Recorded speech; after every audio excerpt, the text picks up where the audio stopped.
ಬೀದರ್ ಜಿಲ್ಲೆಯ ಬಸವ ಕಲ್ಯಾಣ ನಗರಸಭೆ ಅಧಿಕಾರಿ ಮತ್ತು ಸಿಬ್ಬಂದಿಗಳು ಕರ್ತವ್ಯದ ಸಮಯ ಪಾಲನೆ ಮಾಡದೆ ನಿರ್ಲಕ್ಷ್ಯ ವಹಿಸುತ್ತಿದ್ದು 10 ಗಂಟೆ 20 ನಿಮಿಷಗಳು ಕಳೆದರೂ ಕೂಡ ನಗರಸಭೆ ಕಚೇರಿಯಲ್ಲಿ ಕುರ್ಚಿಗಳು ಖಾಲಿ ಇವೆ. ಇಲಾಖೆಯ 3-4 ಜನ ಸಿಬ್ಬಂದಿಗಳು ಬಿಟ್ಟು ಹಲವು ಅಧಿಕಾರಿಗಳು ಹಾಗೂ ಸಿಬ್ಬಂದಿಗಳು ಕರ್ತವ್ಯ ಲೋಪ ಎಸಗುತ್ತಿದ್ದು ಹಲವು ಜನ ಸಾರ್ವಜನಿಕರು ತಮ್ಮ ಕೆಲಸಕ್ಕಾಗಿ ಬಂದರೂ ಅಧಿಕಾರಿಗಳು ಮತ್ತು ಸಿಬ್ಬಂದಿಗಳು ತಮ್ಮ ಮನ ಬಂದಂತೆ ಬರ್ತಾರೆ. ಸಮಯ ಪಾಲನೆ ಮಾಡದ ಅಧಿಕಾರಿ ಹಾಗೂ ಸಿಬ್ಬಂದಿಗಳ ವಿರುದ್ಧ ಕ್ರಮ ಯಾವಾಗ ಎನ್ನುವುದು ಈಗ ಯಕ್ಷ ಪ್ರಶ್ನೆ ಆಗಿದೆ.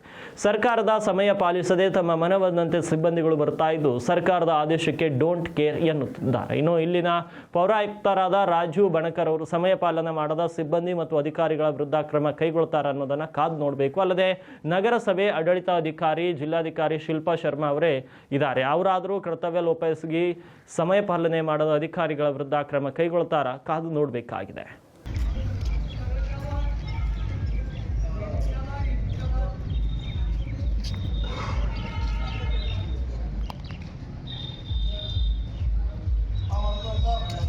ಈಗ ಹಿಡಿದೆ ಮುಗಿತಾ ಫೋಟೋ ತೆಗಿಲಿಕ್ಕೆ ನಮಗ ಇಲ್ಲಿ ನೋಡ್ರಿ ಅದನ್ನ ನೋಡಿ ಚೆಕ್ ಮಾಡ್ರಿ.